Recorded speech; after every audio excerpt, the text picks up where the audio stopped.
how should we approach the Quran study circles? I think with a lot of hesitation and deliberation. I think it's important to do tadabbur of the Quran, and I think there are some good commentaries now in English out there. For people that don't know Arabic, I think it is good to read the Quran in English.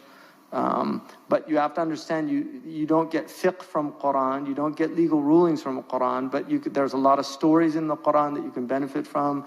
There are a lot of things that, and it's good to know the Quran. I mean, one of the things about, if you take a devout Christian knows Genesis. Like they'll tell you, Genesis begins here, it goes there. That they'll give you the thematic aspects of Genesis. They'll know some of the wisdoms or stories. If you ask a Muslim, what's Baqarah about?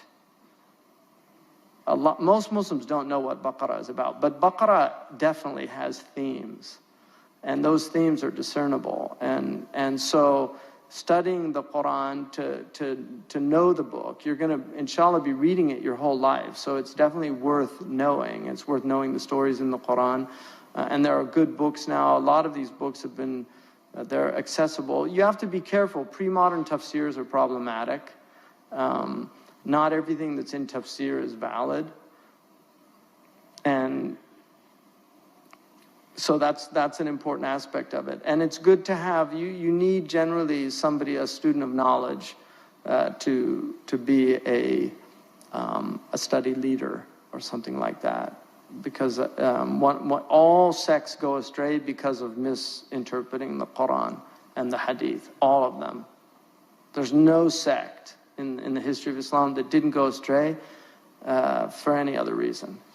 It's always idiosyncratic views on the Quran, and the people that the mainstream, the people of the plumb line of Islam, are the people that stayed within the broad-based interpretive hermeneutic of Islam. There's a usul, there's usul al-lugha, there's usul al-fiqh, there's usul al-din. Each one of these are interpretive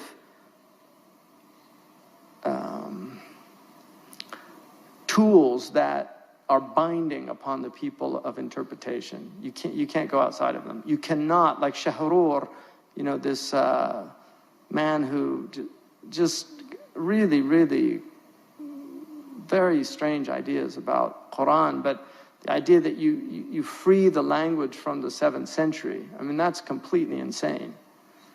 And a lot of these debates are very similar to what you find in constitutional debates in America, intentionalists, originalists, living constitutionalists. They're very similar ideas. The problems of interpretation are always going to be there. But by consensus, Quran can only mean what the Arabic language of the 7th century allows it to mean. It cannot mean linguistically. Spiritual meanings are endless. That's a different thing, and we'll talk about that in here because he goes into that about isharat and things. The spiritual meanings of the Quran will go on forever, but the linguistic possibilities of those words are limited. For us, in terms of what Allah knows, that's another thing. But for us, we have dictionaries that you can't change. They're fixed. Al-Ain, it's fixed. Lisan al-Arab, Zabidi, these are the great dictionaries of the Muslims, and the words mean what they mean, and you can't change those meanings.